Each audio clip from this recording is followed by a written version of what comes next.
tenho agora mais 2 jovens artistas. Eu estou travando a primeira vez conhecimento com eles. Um que vem com xilogravuras, que é o Ramon Santos, e outro que vem com desenho, que é o Manassés Muniz. Eles vão se apresentar daqui a pouco e eu rapidamente vou fazer a apresentação como eu vejo o trabalho deles. Voltamos à tradicional xilogravura, esse ambiente de arte que eu gosto tanto e com o qual eu frequento há muitos anos. Sempre eu vejo coisas novas, sempre me surpreendendo. O Ramon traz uma obra também inusitada, isso que é bacana, de textura excelente, me parece que uma fatura muito boa, uma coisa trabalhada, sobreposição de matrizes, que é uma coisa que eu admiro muito. Eu indiquei para o Lira, e vou indicar a mesma coisa para o Ramon, que essas sobreposições na arte brasileira tem um mestre muito importante chamado Odeto Gersoni.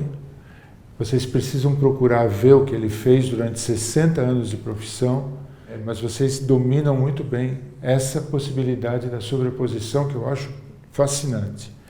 Interessante porque o Ramon tem uma obra de apelo muito contemporâneo. Quer dizer, é um mundo que está sendo destruído e a gente está passando por tantos problemas de caráter administrativo, político, essa visão distorcida da natureza como se fosse uma coisa só para ser explorada e não conservada. E ele traz essas imagens do mundo vegetal. Eu gostei muito de ver isso. Eu acho que é quase que um libelo contra a destruição, ele reforçar a importância do vegetal e a beleza que tem a natureza e o traço e o desenho do vegetal e trazer para uma obra tão antiga quanto a xilogravura. Acho surpreendente, a gente vai desenvolver um pouco mais isso e depois ele vai se apresentar. E o Manassés, que também é o primeiro contato que eu tenho, é um desenhista, brincando um pouco, de mão cheia. Depois eu vou perguntar para ele qual é a formação, igualmente, do Ramon, que mais ou menos eu sei que é a mesma formação do Lira, é isso, né? Vocês vêm do mesmo núcleo. O Ramon desenvolve o trabalho da Xilo, acho que por pura coincidência com o Lira, mas os dois estão no mesmo grupo de formação e de atuação. O Manassés está num grupo que tem na parte da gravura, porque ele também é um gravador, um artista chamado Jorge Gutlich, e na parte do desenho, suponho que também ele tem a influência do Gutlich na formação. Eu fiquei muito impactado com a obra do Manassés, porque me reportou ao período românico, não ao período romântico, mas o românico, quer dizer, pré-gótico. E esses íncubos, súcubos, essas gárgulas, esses personagens que a gente conhece, que estão ilustrando as grandes catedrais do período, são seres terríficos.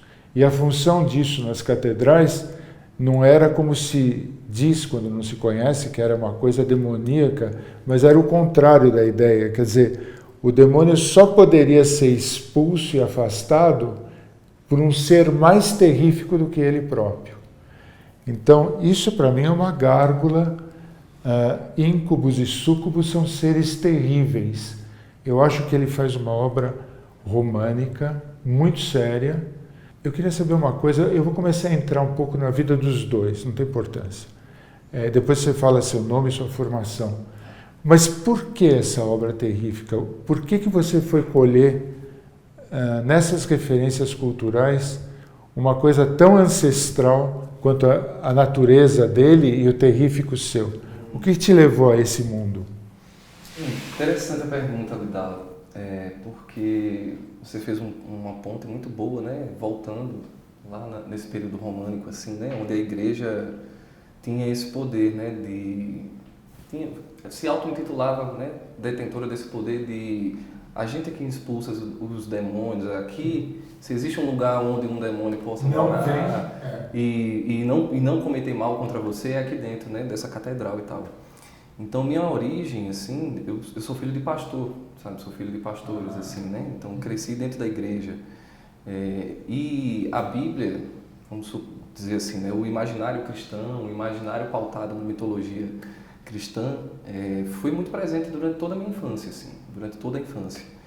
Então, a minha formação, digamos, a parte autodidata da minha formação, o interesse por ir buscar, o que desenhar, o que fazer, né?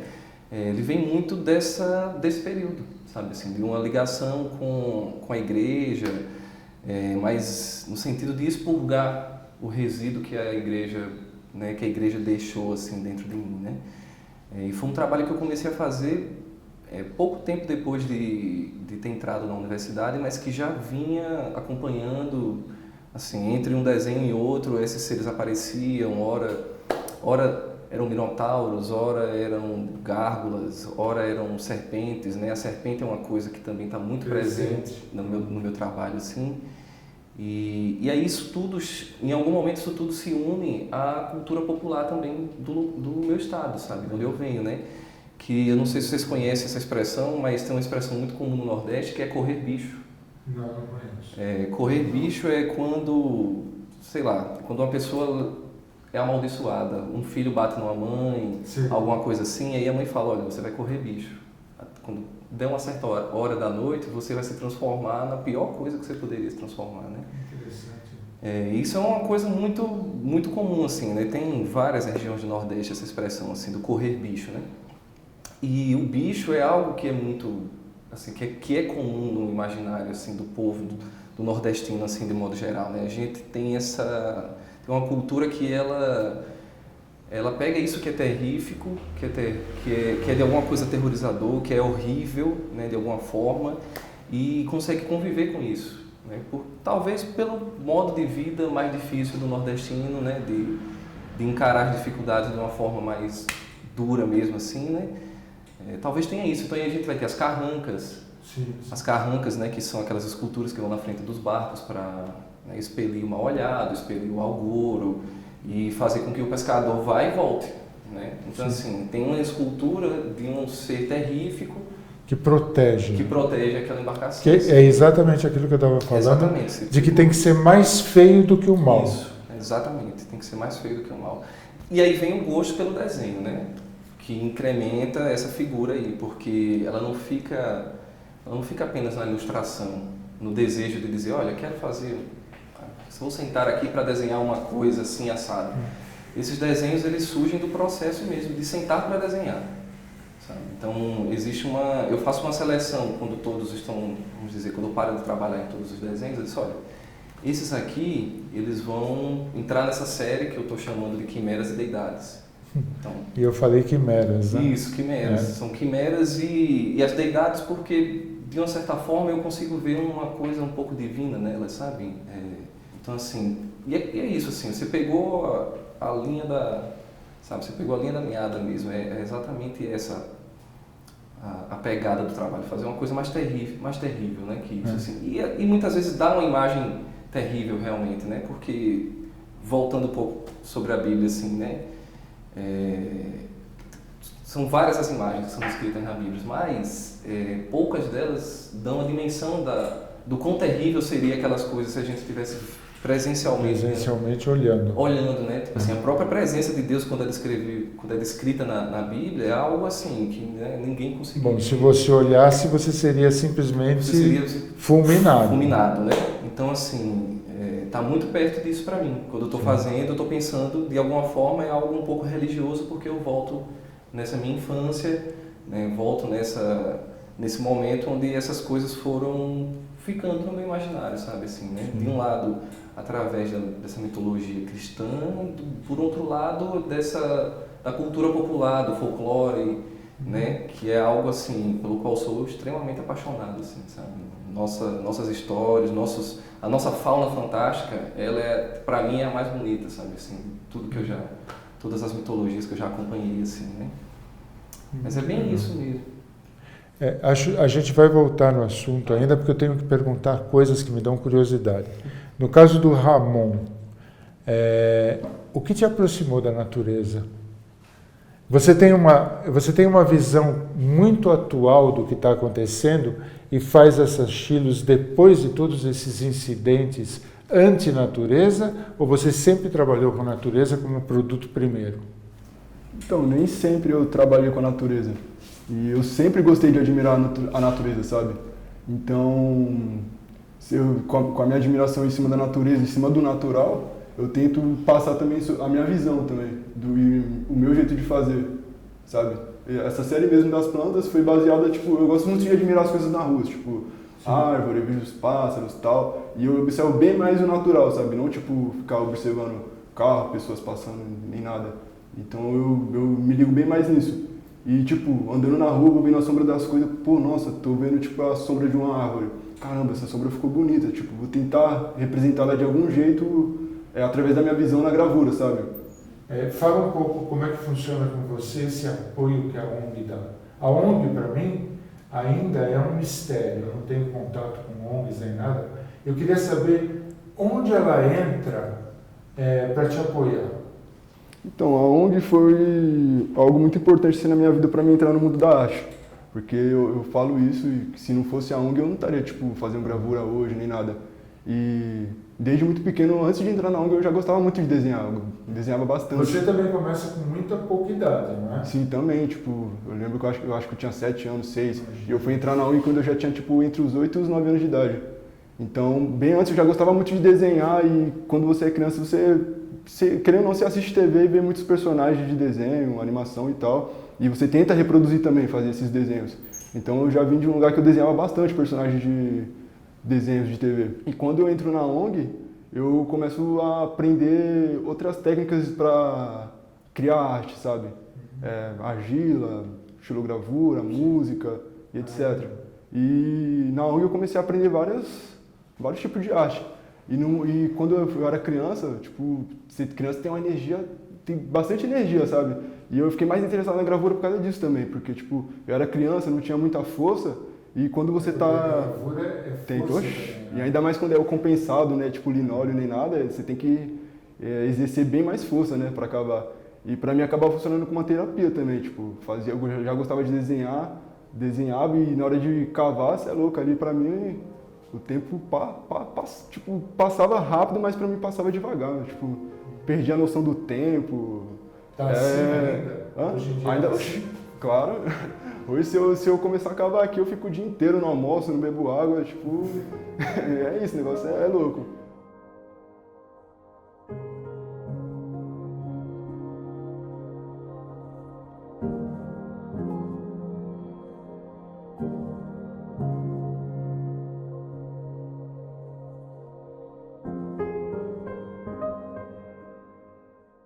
Escute, contem um pouco vocês dois qual é a relação que vocês mantêm com a turma das artes atuais, no sentido de que vocês são bem recepcionados ou existe resistência? Porque é o retorno do desenho e da estilo, né? Que é uma coisa que o contemporâneo não quer muito, ou não queria muito. Você tem alguma resistência que você sente do pessoal ou não? Tem gente que olha de olho torto, assim, quando vê um jovem e tal, porque eles acreditam que quando a pessoa é mais, vamos dizer assim, tipo, mais de idade, acredito que a pessoa, tipo, pode ser um artista, sabe? Ali a pessoa sabe fazer. Quando vê um jovem fazendo, vai falar, pô, o cara, tem 21 anos de idade, tá fazendo um negócio. Tem gente que chega a falar que, tipo, não é você mesmo que tá fazendo, sabe? Fala que, você tá só imprimindo pra outro artista, tipo, já teve... Não acredito. Não acredito que, tipo, uma pessoa tão nova pode fazer algo tão bom, sabe? Tipo, algo com técnica, impressão e tudo, sabe? Um capricho, né? Você também sente resistência ou não? Eu acho que eu sou um único aluno reprovado no ateliê de desenho da Belas Artes. Mas por que reprovado? Não, reprovado não necessariamente pelo meu desenho, porque claramente ele não foi olhado, né, durante o ateliê inteiro. Mas porque eu desisti do ateliê, eu comecei a faltar porque a professora que dirigia o ateliê, ela tinha essa cabeça fechada com com o contemporâneo, com o conceitual, né? Conceitual entre aspas, assim, porque basta ler um pouco que a gente vai ver que nunca existiu nada isento de conceito, assim, né, na história da arte. Mas aí a gente tem essa turma de hoje que, enfim, que é a favor da arte mais higiênica, né? Da arte que você não se suja, do trabalho que não tem trabalho. O ateliê, por exemplo... Sabe que eu vou interromper, não, mas pode você vai interromper. entender. Eu digo, olha, o grande problema hoje dos artistas, vocês não têm esse medo, é que o pintor não pinta, o gravador não grava, o desenhista não desenha, o escultor não esculpe, então fica tudo no conceito muito vago. E eu gosto do artesanato da arte. Sim. Eu quero ver a arte com resultado, Sim. entende? Porque senão isso me angustia demais, eu acho um mundo limitado. Eu sou bem duro contra isso, sabe, Abdala? Eu tenho uma posição bem firme quanto a essa divisão muito maldosa que se fazem da arte que é feita com as mãos, ou seja, a arte que tem o corpo presente ali, o corpo, né, é algo que foi escondido, certos corpos, certos tons, né, de pele, certas classes sempre foram deixadas de lado porque elas trabalham com o corpo, né? Então, E com a força do corpo, né? Então, assim, e existe essa ideia muito equivocada de que o corpo do gravador, do pintor, do artista, quando ele está lá no gesto, ele está isento de pensamento. Eu não sei o que é que passa na cabeça desse pessoal que acha que a gente tira o cérebro, bota na gaveta e vou gravar agora, sabe? Você me contou a história do serígrafo, né? Que você começou. Fala um pouco o que é isso? Quem que te ensinou isso? Então, serigrafia, né? O meu pai, ele foi um dos primeiros serigrafistas a se estabelecer lá nessa minha cidade, que é São Miguel dos Campos, interior de Alagoas, né? Então, eu cresci com ele dentro de uma serigrafia, né? Então, a serigrafia que a gente fazia lá era a nível industrial, pintar camisa para empresa, estampar farda, estampar política, isso, campanhas, né, políticas. Na época você poderia ter a camisa do candidato, assim, né? Então, às vezes a gente passava, sei lá, pintando 5.000 camisas, assim, passava um dia pintando 5.000 camisas, sabe? Umas 15 pessoas, assim. Então eu tive esse contato com artesania e a serigrafia, assim, a serigrafia foi uma parte, mas no final das contas a empresa era de comunicação visual, então a gente fazia outdoor, a gente fazia placa de sinalização para trânsito. Então, de alguma forma, eu percebi isso quando eu entrei na Belas Artes, né? E aí tem uma coisa que eu ainda tenho que falar antes. Tem 3 etapas que eu digo que são formadoras do meu trabalho. Tem essa parte religiosa, que é um pouco mais inocente, porque faz parte da minha infância. Sim. Mas aí, a partir disso, tem um trabalho dividido em 2 partes, que é esse contato com a serigrafia, que tive através do meu pai, né? E a minha cidade, não sei se eu cheguei a comentar, mas ela é o polo do corte de cana manual no Brasil. Então, assim, eu cresci num ambiente industrial, sabe? Tanto é que o meu trabalho tem 2 frentes, assim, que são essas bestas, essas feras, essas quimeras, e tem os desertos, que eu gosto de chamar desertos industriais, sabe? Que tem por plano de fundo, tem essa coisa do plantio de cana, né? Então, assim, eu trabalhei na usina também, então saí da serigrafia, fui para a usina. Sim. E aí, saindo da usina, foi quando eu decidi entrar na universidade, eu estudei design na Federal lá de Alagoas, e aí vi que não era para mim, porque o design ele não tem ao menos o curso lá, né? Não tinha. Final, né? E ficava tudo muito na ideia, né? E a vida não se faz assim, né? A vida se faz de força, assim, né? Então aí eu decidi que eu ia me mudar, que eu ia, enfim, largar tudo e ir estudar. No caso, na época a decisão foi ir para BH porque eu tinha uma amiga. Sim. E nós 2 juntos decidimos, ela foi quem me deu maior força para ir. Mas aí chegando na Belas Artes ficou claro essa diferença dessa bagagem que eu tinha, sabe? Uma bagagem de uma pessoa que sabia trabalhar com diferentes tipos de materialidade, assim. Não tinha nada que fosse uma surpresa para mim, sabe? E eles não te rejeitaram por isso? A princípio não, porque eu tive 2 grandes figuras, assim, tive 2 grandes pessoas chaves, digamos assim, né?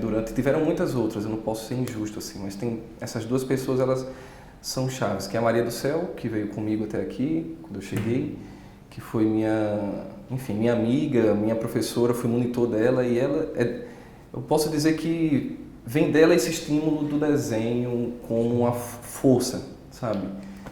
No caso, quando eu erro um desenho, eu não dou ele por acabado, eu deixo ele do lado e começo o outro, sabe? Aquela imagem não deu certo, eu tento aqui de novo. Então, ela me passou um pouco ela Não é que ela me passou, ela aflorou um pouco essa impaciência que eu já tenho, sabe? Assim, né? Mais um impaciente. Mais um Esse impaciente. é mais calmo agora também. Não, mas antigamente não era tão Todos os paciente. artistas ansiosos, né? Mas eu acho que isso é uma característica boa para vocês. Não, mas é. E quem é a segunda figura? O Jorge Gutelet. Gutelet. Isso, que foi quando ele entrou na gravura. Eu estava fazendo o ateliê de desenho, eu cursava a habilitação de desenho antes, e a habilitação de desenho ela estava dominada por esse pensamento, né, vamos conversar mais do que fazer. E nada contra, sabe? Eu gosto muito de filosofia, eu leio bastante filosofia e tudo, mas arte não é filosofia. São coisas totalmente diferentes, sabe? E aí eu vi que o desenho ele ia caminhar muito por essa... E eu não iria conseguir desenhar. Uma história que eu tenho é que eu mostrei meus desenhos dentro da sala e a professora pegou a caixa. Perguntou se a caixa era um trabalho também, né? E aí eu fiquei assim, né? Pô, o que é que eu respondo, né? Assim, não sei o que é que eu respondo. A caixa onde você guardava os desenhos? Assim, só a caixa onde eu levei os cadernos, os desenhos, assim. Parece até uma pirraça, sabe? E o que você respondeu? Eu falei, claro que não. Assim, ficou claro que eu tinha uma posição, a gente ficou tendo embates até o final do curso, até ela me reprovar. Mas enfim, aí foi quando eu conheci o Jorge.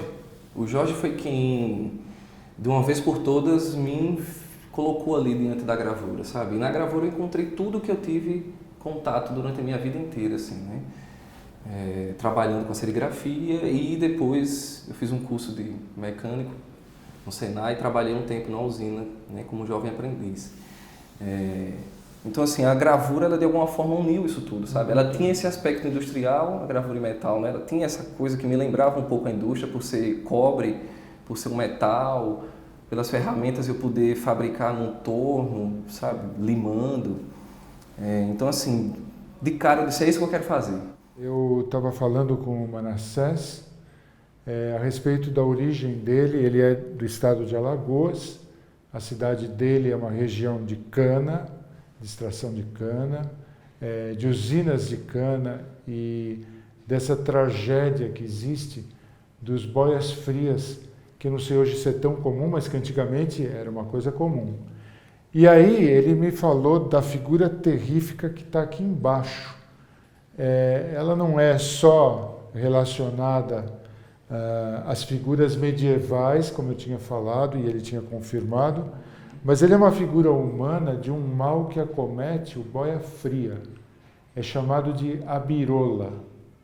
Eu nunca tinha ouvido falar nisso e eu vou pedir que o Manassés explique o que é isso aqui, o que é essa posição. Isso é real, tá? Apesar de ser fantasioso na realização, ele é real na ideia, isto existe. Fala pra gente um pouco o que é isso. Tá, vou falar. A birola tem outros nomes também, né? Mas ela é popularmente conhecida como birola ou canguru. Canguru que diz respeito à posição, né? A palavra canguru diz respeito à posição que a pessoa fica. E o que é, né? Acomete o cortador de cana quando ele se desidrata totalmente. Assim, não é uma desidratação só de líquido, né? É quando ele perde todos os sais minerais e os líquidos do corpo. Então aí acontece uma espécie de choque, né? Embaixo do sol. Acontece um choque que eu não lembro o termo, mas tem um termo para esse tipo de choque dentro da biologia, e a pessoa começa a ter essas contrações. Né? Então, você falou em câimbras também. Câimbras, né? Exatamente. Quer dizer, ela vai ficando enrijecida, retensa com a musculatura toda. Isso. Por conta do corte, né? O trabalho. O movimento fica constante. Constante, o suor, a comida que se come também não é suficiente. A nutrição não é suficiente para uma pessoa que corta em média de 7 a 10 toneladas, né, de cana por dia. Né? Um cortador corta isso assim. Né? Diário. Você só tem algum tipo de assim, o número só é menor se ele tem algum problema. Se ele para. Mas não existe distinção nem entre homem e mulher, tá? Isso não existe no campo, assim. Homem e mulher cortam a mesma quantidade, porque tem muitas cortadoras também, sabe? Então, o cortador ele é acometido por isso, assim, por essa cãibra. Depois que ele tem isso a primeira vez, ele não deixa mais de ter sequelas disso. Então, assim, é algo que a partir do momento que acontece, ele vai ter isso pro resto da vida. De alguma forma, vai ter um espasmo né? Tem pessoas que volta a ter a posição. Volta a ter a posição, né? Então, assim, eu vi um dia, né, um cortador numa posição assim, né, cocorado, com os braços juntos. E isso não saiu mais, assim, né, da minha cabeça, assim, algo chocante de se ver, assim. Mas, na hora, você não entende, né? É mais chocante depois quando você descobre o que é que está por trás daquilo ali, sabe? Então, essas figuras, de alguma forma, elas também têm uma ligação com esses campos, mas assim, é como eu falo, não é uma ligação que está clara para mim, mas ela também não está totalmente obscura, sabe? Para o futuro, né? Vocês têm um futuro em mente, eu perguntei isso para os outros dois artistas, assim, o que você gostaria que acontecesse no futuro e até onde você almeja que as coisas melhorem? O que você quer da sua obra, afinal? Primeiro eu vou falar com o Manassés, depois falo com o Ramon. Assim, sobre o meu trabalho mesmo, sobre né? você. Porque o mundo mesmo... não, o mundo não me interessa. O mundo está perdido, o mundo está perdido. Mas você? Tá. Eu sou bem simples, né, para responder essa pergunta, assim, sabe? Eu gostaria de poder continuar gravando, assim, de não ter nada que me impedisse de que a gravura e o desenho, de uma forma, assim, né, uma forma mais ampla, de que meu trabalho fosse, de fato, meu ganha-pão, sabe? Eu não gostaria de fazer nenhum tipo de trabalho em paralelo, assim, nem que fosse algo burocrático. O trabalho te mantivesse. Isso. Não, eu não gostaria. Eu até tenho como fazer essas outras coisas, mas eu estou passando por essa fase de tentar assumir que é com isso que eu quero ganhar dinheiro, sabe? Sim. Dinheiro é a menor parte da coisa, né? Porque eu já assumi antes que o que eu quero mesmo com o meu trabalho, assim, né? Que ele faça parte da minha vida, não como uma coisa espetacular, sabe? Eu quero, assim, algo que eu acordo e eu encaro como um trabalho, sabe? Eu acordo, eu vou gravar, eu vou desenhar. Essa simplicidade, assim. Muito Mas legal. isso. E você pensa um pouco no que você vai querer da tua obra? Eu quero que ela seja vista, né? Quero que ela seja muito vista. Então, tipo, pro futuro, eu quero continuar produzindo sempre. É uma coisa agora, eu não penso mais em parar. Pra mim agora, isso aqui pra mim é minha vida, mano. É que nem disse, tipo, é difícil você ganhar dinheiro com o que você gosta.